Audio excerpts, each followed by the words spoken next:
Okay, my eyes are a little puffy from allergies, so I'm gonna put something on them.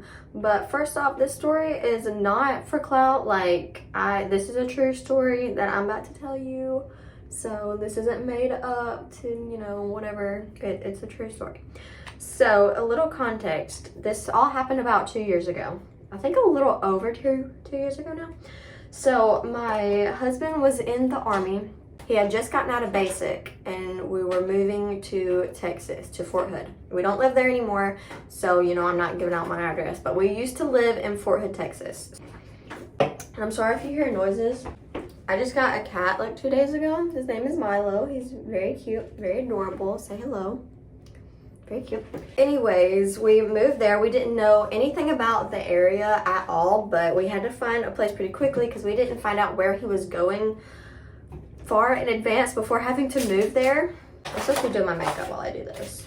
Okay, I just put on primer. I'm using the Lancome this foundation, the Ultra Wear. This is my favorite foundation at the moment.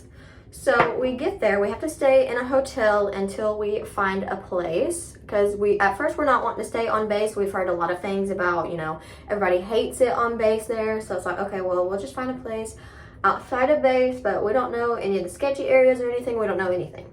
So we find an apartment that is very close to base, which if you know Fort Hood, that already tells you where it's at and that it's a bad area, but we didn't know that. So it was a really sketchy area, but at first we don't know. So we get to this little apartment. It's like, it has 6 apartments in it. It's a little building. It has a little gate around the apartments and it has a code. So it's like, okay, well, it has this little gate and it has a code, so we get there and we're there for a little while and it seems okay, nothing too bad. We hear gunshots every now and then, but it's like, it's fine. Nothing's like sounds super close or anything. I think we're good. So, and it was tiny, like very, very small apartment. But it's what we could afford at the time. Stuff there was pretty expensive. We go with that. So after being in this apartment for a little while, we decide we want a puppy because, I'm home all day by myself. I don't have a job. We only have one vehicle, so he has to use it to get to work.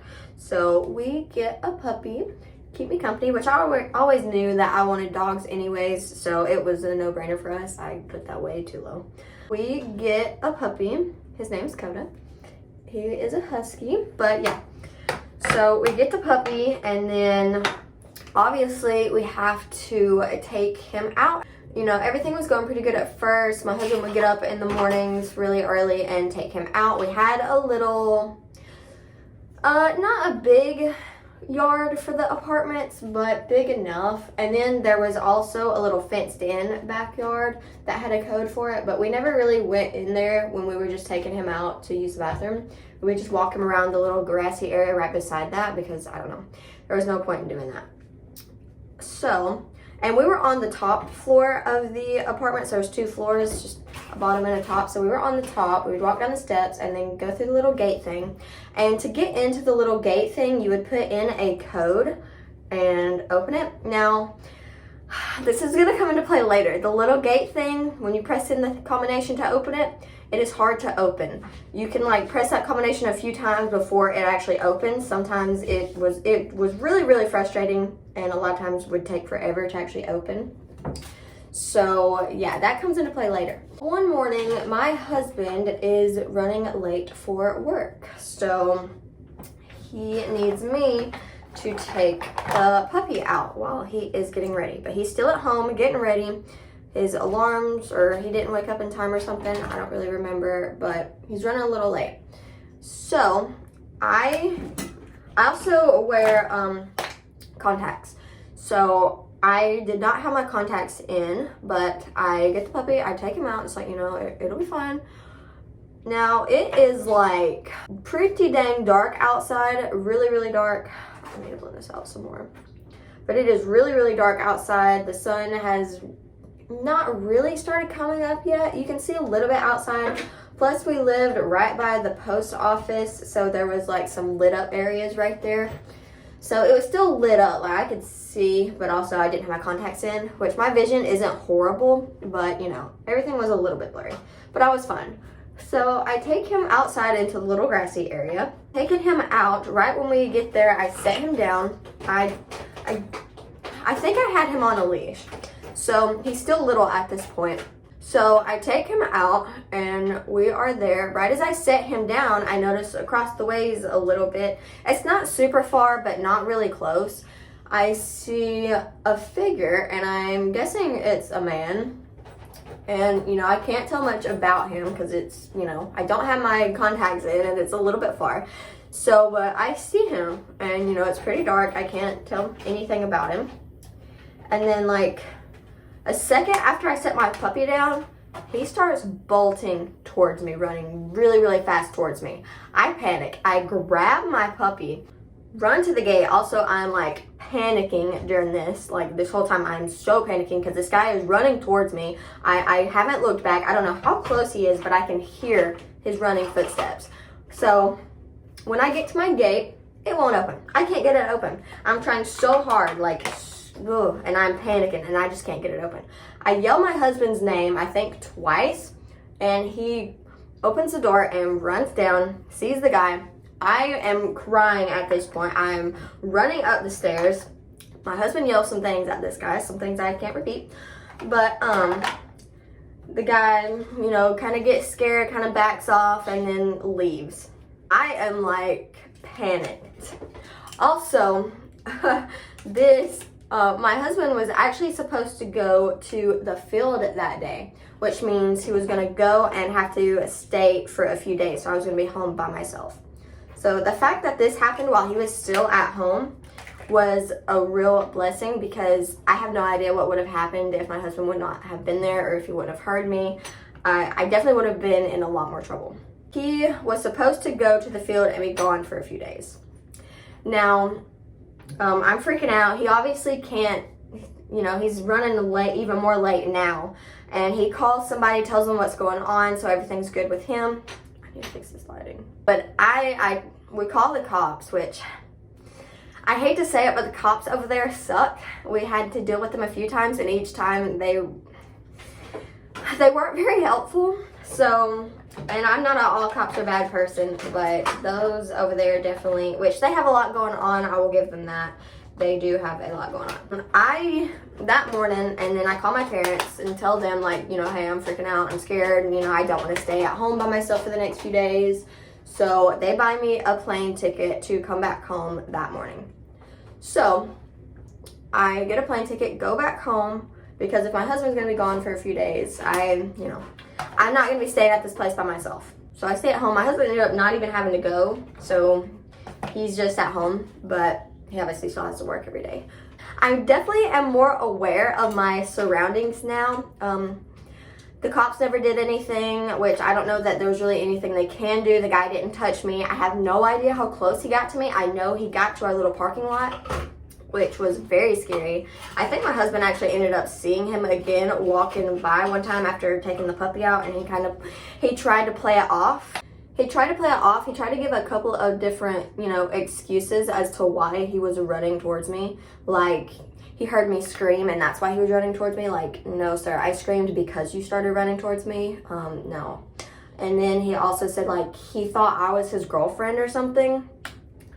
Like, no, that obviously was a lie. He was running towards me to, you know, I don't know why. I don't know what he was planning to do. But we're not gonna get into all that. But it was very, very scary. And we never had any troubles like that again, but very quickly we were able to get a place on base because it was like, we're not staying in that apartment anymore. We had to do a police report so we could get out of our lease because, like, I just was not about to stay there any longer. And then for a while, like, anytime I would hear people, like, running, it was very scary to me. Like, just the noise of, like, running was very scary to me. I'm pretty much over that now. I still get a little cautious when I hear that, but it's not like, I don't go in panic mode, you know? So that was definitely very, very scary. So luckily we were able to get out of that apartment and move on base. And honestly, on base wasn't as bad as people made it out to be, especially like going from that. But you know, if you're moving somewhere new, make sure you know where the sketchy areas are and where to stay away from, because we had no idea, and we just had to try and find a place really fast because we were in a hotel and didn't really know what to do. And a lot of places we couldn't really afford, and didn't really want a place too far so we wouldn't have to drive far to work. But being on base was very, very close, and it wasn't really dangerous on base. I mean, it was okay. It wasn't, you know. But after that, I never went anywhere by myself the whole time we were in Texas, which my husband made enough money to where we were fine. I didn't have to work or anything, so it was like, you might as well not work, you might as well stay home, because he didn't want me going anywhere by myself, and I didn't want me going anywhere by myself. So yeah, but now we are in Alabama and back in our hometown. He's out of the army, so we don't have to deal with moving around anymore, which I did not like at all. I didn't want him to join the army, and I hate to say that, but it was just not the life that I wanted. But it was something he really, really wanted. He wanted to experience it, something he had always wanted to do. So it's like, all right, we agreed to do that and only be in for one thing. I don't know what it's called, one term. It's not term, but I don't know. So that he would not sign a contract and re-up. So after we got done with his first little bit, packed up, moved back home, bought a house, and now we are very happy with where we are because it is very safe where we are. So yeah, very scary. Definitely watch my surroundings all the time now. It was a big thing that happened to me. All you girls out there, be careful. Especially being in somewhere new. Do not go to new places by yourself if you can help it. You know, have something to defend yourself if you can, because that can be very helpful. Yeah, so that is that story. I have some more stories I can do, like some more story times. Are y'all interested in these? I've never really done one of these before, but let me know if you're like interested in these types of story times, because I have a few more stories. Maybe not as exciting as this one, but like how I met my husband would be kind of funny because it's kind of a funny story, which I feel like everybody has a funny story of how they met their husband, but I don't know, I think it's a cool story. Oh, and tipping over in a kayak in the middle of the ocean, that one's a scary one. And I have a few more too. But yeah, let me know if you like these types of videos, and I will be right back. Alright guys, that is going to be it. I'm about to be posting more consistently now. My husband and I's schedules have gotten messed up, so I wasn't able to really film and stuff as much, but he just got a new job. So I'm going to have more time for my filming stuff, and yeah, so it's going to work out better. So I will be posting more consistently now. So if you have any video recommendations or anything, let me know what you like to see. I plan to have some fall stuff coming up, so we'll get into that. But yeah, thank you so much for watching, and I can't wait to see you in my next video. Bye!